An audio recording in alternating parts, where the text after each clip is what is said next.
Bismillahirrahmanirrahim. Alhamdulillahirabbil alamin. Allahumma shalli wa sallim wa barik ala sayyidina Muhammadin amma ba'du.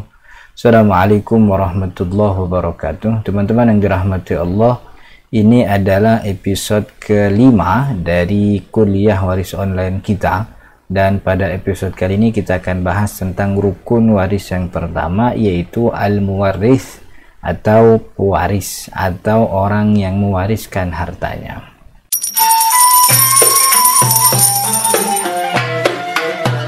Bismillahirrahmanirrahim. Teman-teman yang dirahmati Allah, muwaris atau dalam bahasa Indonesia pewaris. Nah, ini juga yang jadi penting ya, bahwa orang yang mewarisi itu yang betul kita sebut dengan istilah pewaris begitu, mewarisi begitu.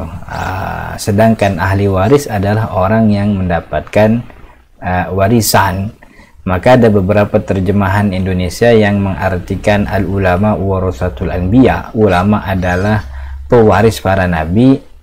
Agak keliru memang, walaupun kita kalau nyari pembenaran sih ada aja, cuman secara bahasa, pewaris itu yang mewariskan. Kan nggak mungkin ulama mewariskan sesuatu ke nabi, justru Nabi Muhammad lah yang mewariskan kepada para ulama itu syariat Islam ini begitu. Jadi kita koreksi ya penyebutannya, bahwa pewaris itu adalah orang yang mewariskan, dan orang yang diwarisi namanya ahli waris gitu. Nah, untuk seseorang dikatakan sah sebagai mewaris, tentu pertama pengertiannya adalah orang yang wafat dan hartanya harus dibagikan. Ada syarat kemudian orang bisa jadi mewaris, tentu yang pertama adalah dia harus orang Islam, muslim. Karena kalau dia bukan muslim ya tidak ada hukum warisan, artinya pembagian harta peninggalannya pun tidak perlu dengan ilmu waris. Yang kedua, orangnya sudah wafat atau dihukumi wafat. Artinya seseorang mendapat gelar pewaris atau mewaris itu artinya adalah orang yang sudah wafat. Kalau belum wafat ya nggak ada bagi-bagi warisan. Kalaupun belum wafat ingin bagi-bagi warisan, namanya bukan waris tapi hibah. Itu kita bahas di episode kedua dan ketiga sebelumnya, kan begitu. Jadi syarat untuk dikatakan mewaris itu adalah orangnya sudah wafat. Itu juga sama, titel ahli waris itu didapatkan kalau sudah ada yang wafat. Kalau belum ada yang wafat, kita belum menentukan siapa pewaris, siapa juga ahli waris, karena belum ada yang wafat. Maka pastikan bahwa orang itu sudah wafat atau dihukumi wafat. Dihukumi wafat itu secara fisik hakiki kita tidak melihat ada jasadnya, tapi hukum menghukumi bahwa dia adalah orang yang sudah wafat, seperti orang yang hilang bertahun-tahun di tengah laut misalnya, atau orang yang hilang dari bencana. Normalnya orang yang biasanya gitu ya, orang yang hilang dari bencana tertimbun tanah kemudian mati atau apapun lah itu. Jadi dia tidak wafat dalam arti kita bisa lihat jasadnya, tapi secara hukum dia dihukumi oleh pengadilan atau apapun lah pihak yang berwenang bahwa dia adalah orang yang sudah wafat. Nah, kemudian tentu dia meninggalkan tarikah. Tarikah itu harta yang ditinggalkan. Tarikah itu umum ya, dalam arti semua hal yang ditinggalkan oleh si mayit itu disebut tarikah. Baik itu tanggungan, hutang, baik itu hutang puasa, baik itu kafar, itu juga tarikah. Dan yang dalam hal ini, agar ilmu waris itu bisa berjalan atau bisa dilaksanakan, yang ditinggalkan adalah harta yang bisa dibagi-bagi.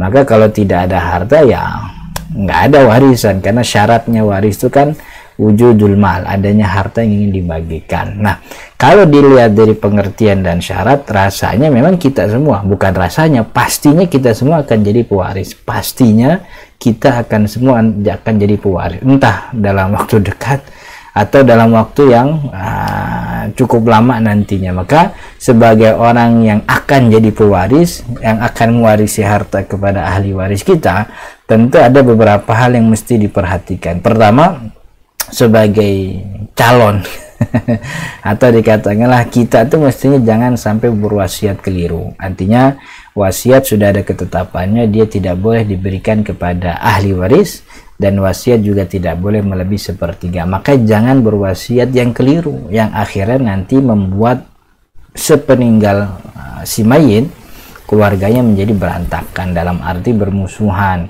karena dimulai dengan perdebatan wasiat yang keliru. Maka sebisa mungkin ketika kita ingin memberikan wasiat, berikanlah wasiat itu kepada orang yang tepat secara syariat, yaitu bukan ahli waris dan nilainya tidak boleh lebih dari 1/3 begitu. Kemudian selanjutnya, jangan juga berhutang diam-diam. Ini juga mengkondisikan kita bahwa haruslah dalam keluarga suami harus mengerti bagaimana usaha istri pun sama, dia harus tahu apa usaha suaminya.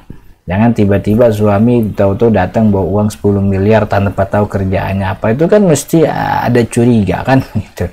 Kemudian jangan sampai berhutang diam-diam. Nah, itu akan menyebabkan nanti kekisruhan akan terjadi setelah wafatnya seseorang, karena si fulan pernah berhutang diam-diam, sehingga ketika keluarga almarhum mestinya membagikan harta, mestinya sudah tenang kan begitu, tiba-tiba datang pihak tertentu yang menagih utang. Nah, maka itu jangan tinggalkan masalah kepada anak cucu kita.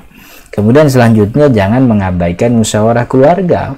Artinya dalam bentuk apapun yang berkaitan dengan harta, semuanya harus dimusyawarahkan. Katakanlah si ayah misalnya, kita begitu punya anak 1, 2, 3, 4, kemudian kita ingin memberikan anak yang kedua karena mungkin kita kasihan dia punya keluarga, udah anak 2, 3 tapi belum punya rumah, kemudian kita ingin kasih hadiah rumah misalnya. Maka jangan abaikan musyawarah keluarga, artinya bermusyawarah saja dulu, minta pendapat kepada anak pertama, minta pendapat kepada anak kedua, atau mungkin minta pendapat kepada ibunya dan seterusnya, agar tidak terjadi bom waktu yang meledak nanti sepeninggal kita meninggal.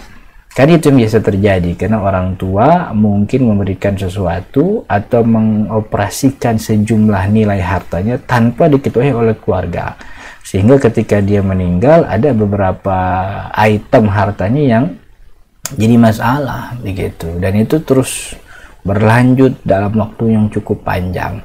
Maka jangan hanya meninggalkan harta, pastikan kita juga meninggalkan keturunan kita tanpa perselisihan, tanpa perdebatan, tanpa pertikaian. Dengan apa?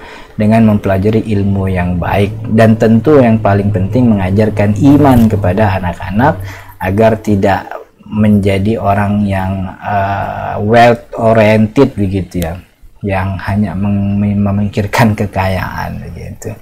Wallahu ta'ala alam. Insyaallah di episode selanjutnya kita akan bahas rukun kedua, yaitu ahli waris. Siapa yang menjadi ahli waris, insyaallah. Assalamualaikum warahmatullahi wabarakatuh.